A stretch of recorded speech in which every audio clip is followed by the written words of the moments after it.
પાલનપુરના નગરપાલિકાના પ્રમુખ વૈષ્ણવજન તો તેને કહીએ જે પીડ પરાઈ જાનાને રે।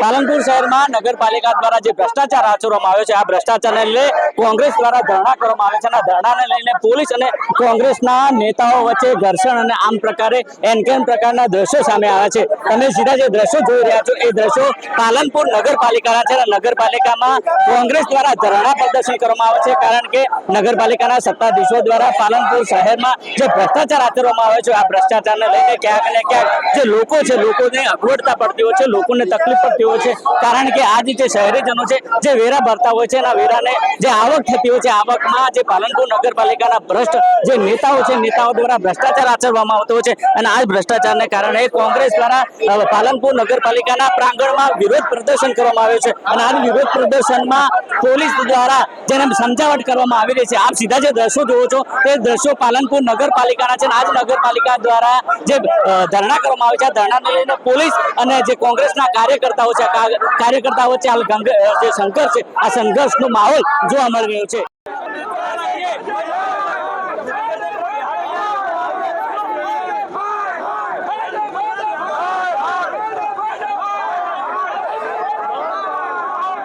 ભાજપ શાસિત નગરપાલિકાની અંદર વર્ષોથી ભ્રષ્ટાચાર કરવા માટે અને લોકોને હેરાન કરવા માટે ટેવાયેલી આ નગરપાલિકા અત્યારે આ ચાલુ સમયની અંદર આપણે જોયું છે એમ પાણી પુરવઠા હોય, સેનિટેશન શાખા હોય, બાંધકામ શાખા હોય, એનાથી લોકો ત્રાહિમામ થઈ ગયા છે।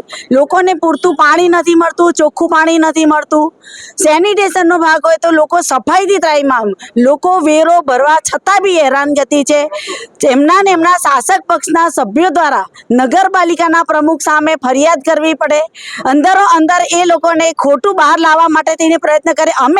અમે તો વિરોધ પક્ષમાં છીએ, ત્યારે એમના શાસક પક્ષના સભ્યો દ્વારા બી એમની પોલ ખુલ્લી કરવા માટે થઈને પ્રયત્નો કરીએ છીએ। ત્યારે અમે આજે જે ધરણા કરી અને પાલનપુર શહેરની જનતાને એ જગાડવા માંગીએ છીએ અને કહેવા માંગીએ છીએ કે વર્ષોથી ભાજપના નામે ખોબલે નગરપાલિકાને વોટ આપ્યા, તેમ છતાં બી આપણા ખુદના ટેક્સના પૈસા ભરવા છતાં બી આપણે સફાઈના નામે હોય, પાણીના નામે હોય, જાહેર રોડ રસ્તાથી હેરાન પરેશાન થઈ રહ્યા છીએ। ત્યારે આ નગરપાલિકાની અંદર આપણને જે હેરાનગતિ, લોકોને જે અન્યાય થઈ રહ્યો છે એ બિલકુલ કોઈ બી હિસાબે ચલાવી ના લેવાય। આગામી દિવસોની અંદર જો આવો ને આવો વહીવટ રહેશે તો અમારે નગરપાલિકાના પ્રમુખનું રાજીનામું લેવું જોઈએ।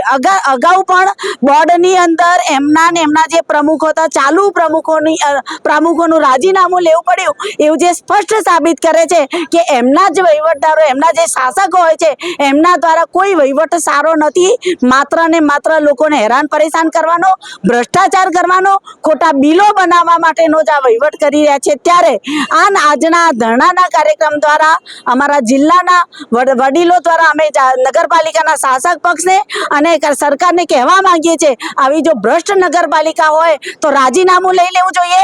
અમે વહીવટ સારો લોકોને આપી શકીએ એવી અમારામાં તાકાત છે।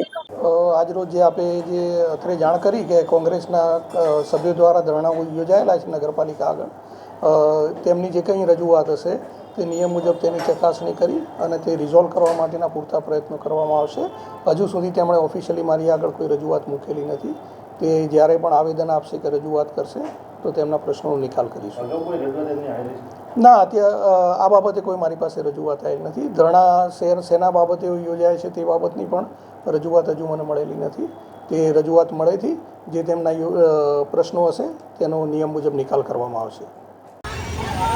બનાસકાંઠાની પાલનપુર નગરપાલિકામાં ભ્રષ્ટ જે વહીવટ કરવામાં આવે છે, આ ભ્રષ્ટાચારને લઈને કોંગ્રેસ દ્વારા ધરણા કરવામાં આવે છે અને આ ધરણા દરમિયાન પોલીસ કાફલો ખડકી દેવામાં આવે છે અને કોંગ્રેસ દ્વારા વિરોધ પ્રદર્શન કરવામાં આવતા આખરે પોલીસ દ્વારા જે કોંગ્રેસના લોકો છે, લોકોને અટકાયત કરવામાં આવે છે। તમે જે સીધા દ્રશ્યો જોવો છો એ પાલનપુર નગરપાલિકાના છે અને પાલનપુર નગરપાલિકાના કારણે જે ભ્રષ્ટાચાર આચરવામાં આવે છે, લોકોને જે તકલીફો પડી છે, આ તકલીફોને લઈને કોંગ્રેસ દ્વારા જે ધરણા યોજવામાં આવે છે અને આ ધરણામાં કોંગ્રેસના તમામ વિરોધી નેતાઓ આ ધરણામાં બેઠા હતા, પરંતુ આ ધરણા અને ચીફ ઓફિસરને આવેદન આપે તે પહેલાં પોલીસ દ્વારા તેમની અટકાયત કરવામાં આવી છે. કહી શકાય કે લોકોને હવે રજૂઆત કરવાનો પણ અધિકાર આ ભાજપે છીનવી લીધો છે. અને બીજી બાજુ આ જ પ્રકારે લોકોની અટકાયત કરવામાં આવતા આખરે લોકોએ બળાપો ભાજપ તરફ કર્યો છે. અને આ ભ્રષ્ટાચાર આચરનાર જે ભાજપના ભ્રષ્ટ અધિકારીઓ છે, આ અધિકારીઓને રાજીનામાની માંગ કોંગ્રેસ કરી છે. અને આવનાર સમયમાં જો તેમને રાજીનામું નહીં આપવામાં આવે તો કોંગ્રેસ